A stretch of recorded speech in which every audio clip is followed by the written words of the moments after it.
కొత్త ఫోన్ కొత్త కంప్యూటర్ కొని తీరాలంటే ఖర్చు అవుతుంది. కానీ పాత పీసీలోనే కొత్త ఓఎస్కి అప్గ్రేడ్ అవ్వగలిగితే అది ఈజీ అవుతుంది. అందుకే ఇప్పుడు తమ పీసీలో విండోస్ 10 వాడుతున్న వాళ్ళు అదే పీసీని విండోస్ 11కి అప్డేట్ చేసుకోవాలనుకుంటున్నారు. కానీ ప్రాబ్లం ఏంటంటే అన్ని సందర్భాల్లోనూ ఈజీ కాదు. పీసీలో ప్రత్యేకమైన చిప్ ఉంటే తప్ప విండోస్ 11 ఇన్స్టాల్ కాదు. అంటే మీ పీసీ విండోస్ 11కి కంపాటబుల్గా లేకపోతే మీరు కొత్త పీసీ కొనుక్కోవాల్సిందే. ఇంతకంటే గొప్ప వింతేంటో తెలుసా? మీరు ఏనాడో కొన్న ల్యాప్టాప్ విండోస్ 11కి కంపాటబుల్గా ఉండొచ్చు. రీసెంట్గా కొన్న కంప్యూటర్ విండోస్ 11కి పనికి రాకపోవచ్చు. ఇదేం వింత అంటున్నారా? అదే మైక్రోసాఫ్ట్ వారి గందరగోళం.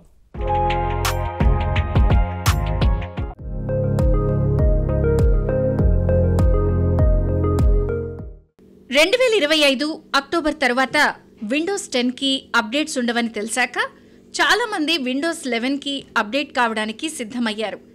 కానీ చిక్కేంటంటే పీసీలో టీపీఎం అనే ఒక ప్రత్యేకమైన చిప్ ఉంటే తప్ప ఆ పీసీ విండోస్ 11కి అప్గ్రేడ్ కాదు.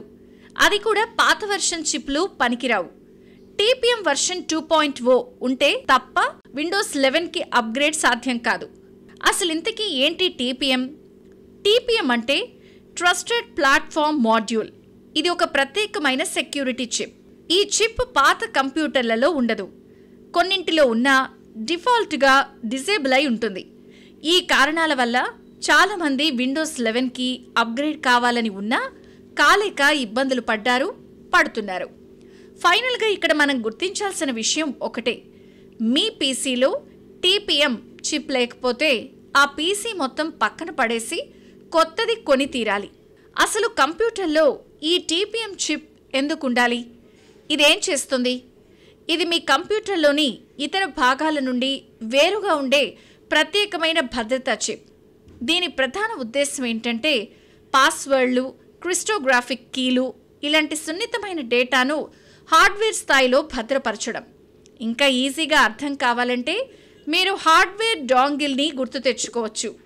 ఫర్ ఎగ్జాంపుల్, మనం కొన్ని ముఖ్యమైన సాఫ్ట్వేర్ల విషయంలో పైరసీ జరగకుండా భద్రత కోసం పాస్వర్డ్స్, సీరియల్ నెంబర్స్కి బదులు హార్డ్వేర్ డాంగిల్ వాడుతూ ఉంటాం. ఆ డాంగిల్ని కంప్యూటర్కి అటాచ్ చేస్తే తప్ప ఆ సాఫ్ట్వేర్ పనిచేయదు.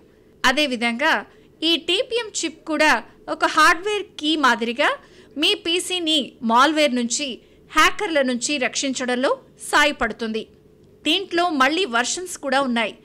1.2 వర్షన్ చిప్ కంటే 2.0 వర్షన్ చిప్ బెటర్ ప్రొటెక్షన్ ఇస్తుంది. టీపీఎం 2.0 చిప్ ఉన్న పీసీలోనే విండోస్ 11 ఇన్స్టాల్ అవుతుంది. ఇక్కడ ఆశ్చర్యం కలిగించే ఒక పెద్ద తమాషా ఉంది. అదేంటంటే ఈ టీపీఎం 2.0 చిప్ ఎప్పుడో కొన్న ఒక పాత కంప్యూటర్లో ఉండే అవకాశం ఉంది. కానీ రీసెంట్గా కొన్న కొత్త కంప్యూటర్లో ఉండకపోవచ్చు.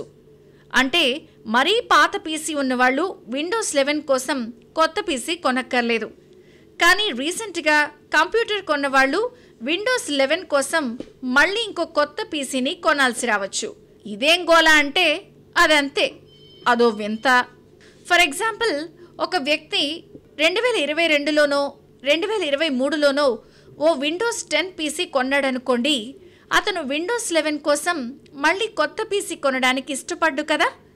నా పీసీ రీసెంట్గా కొన్నదే కాబట్టి దీంట్లో టీపీఎం 2.0 చిప్ ఉండే ఉంటుంది. కాబట్టి నేను ఈజీగా విండోస్ 11కి అప్డేట్ అయిపోవచ్చు అని అనుకుంటాడు. కానీ అది సాధ్యం కాకపోవచ్చు. అదే మరో వ్యక్తి 2017లోనో 2018లోనో ఒక విండోస్ 10 ల్యాప్టాప్ కొని ఉన్నాడనుకుందాం. అది పాతదే అయినా దాంట్లో టీపీఎం 2.0 చిప్ ఉండే ఛాన్స్ ఉంది. అతను విండోస్ 11 కోసం కొత్త పీసీ కొనక్కర్లేదు. టీపీఎం 2.0 చిప్ పాత కంప్యూటర్లలో ఉండడం ఏంటి, కొత్త వాటిల్లో లేకపోవడం ఏంటి? ఈ గందరగోళానికి కారణం 2016లో మైక్రోసాఫ్ట్ తీసుకున్న ఒక నిర్ణయం. కంప్యూటర్లలో బేసిక్గా 2 రకాలుంటాయి. బిజినెస్ కంప్యూటర్లు, ఇండివిజువల్ యూజర్ల పర్సనల్ కంప్యూటర్లు. పెద్ద పెద్ద కంపెనీలన్నీ బిజినెస్ కంప్యూటర్లనే వాడతాయి. ఇండివిజువల్ యూజర్ల కంటే బిజినెస్లు తమ డేటా భద్రతకి ఇంపార్టెన్స్ ఎక్కువ ఇవ్వడం సహజం. అందుకే ఆ అవసరాన్ని దృష్టిలో పెట్టుకుని 2016లో మైక్రోసాఫ్ట్ ఓ నిర్ణయం తీసుకుంది. ప్రతి బిజినెస్ పీసీ నిర్మాణంలోనూ టీపీఎం 2.0 చిప్ తప్పనిసరిగా ఉండాలని రూల్ పెట్టింది. తన భాగస్వామి కంపెనీలైన డెల్, హెచ్పి, లెనోవోలతో బిజినెస్ పీసీలు చేయించేటప్పుడు తప్పనిసరిగా TPM 2.0 చిప్ ఉండేలా చూసింది. కానీ ఈ భద్రతా చిప్ నియమాన్ని సాధారణ కంప్యూటర్ల విషయంలో మాత్రం పెట్టలేదు. అందువల్ల పీసీ తయారు చేసే కంపెనీలు ఖర్చు తగ్గించుకోవడానికి నాన్ బిజినెస్ పీసీల్లో ఈ చిప్ని పెట్టడం మానేశాయి. అందువల్ల ఓ విచిత్రమైన పరిస్థితి ఏర్పడింది. మీ పీసీ ఒక బిజినెస్ మోడల్ సిరీస్లో వచ్చిందనుకోండి, అది పాత పీసీ అయినప్పటికీ ఈ TPM 2.0 చిప్ దాంట్లో ఉంటుంది. అది విండోస్ 11 ఓకే. కానీ మీది బిజినెస్ సిరీస్కి చెందిన పీసీ కాదనుకోండి, అది రీసెంట్గా కొన్నా, ఎంతో ఖర్చు పెట్టి కొన్నా అందులో ఈ చిప్ ఉండదు. విండోస్ 11కి పనికిరాదు. మీరు మళ్ళీ కొత్త పీసీ కొనాల్సిందే. ఇది పరిస్థితి. అఫ్కోర్స్ కొన్నిసార్లు మన కంప్యూటర్లో ఈ TPM చిప్ ఉన్నప్పటికీ అది డిజేబుల్ అయి ఉంటుంది. దాన్ని ఎనేబుల్ చేయాలంటే కంప్యూటర్ స్టార్ట్ అయ్యేటప్పుడు బయోస్ సెట్టింగ్స్ మార్చుకోవాలి. ఇవన్నీ తెలియని వాళ్ళు తమ కంప్యూటర్లో TPM చిప్ ఉన్నప్పటికీ లేదనుకుని భ్రమపడే అవకాశం ఉంది. ఇది ఇంకో ఎక్స్ట్రా గందరగోళం. మొత్తం మీద TPM చిప్ ఏ పీసీలో ఉంటుందో, ఏ పీసీలో ఉండదో తెలియని పరిస్థితి ఇప్పుడుంది. విండోస్ 10 నుంచి మైక్రోసాఫ్ట్ అందరినీ విండోస్ 11కి తరుముతోంది. కాబట్టి తప్పనిసరి కొత్త పీసీలు కొనడానికి పరుగులు తీయాల్సిన అవసరం ఏర్పడింది.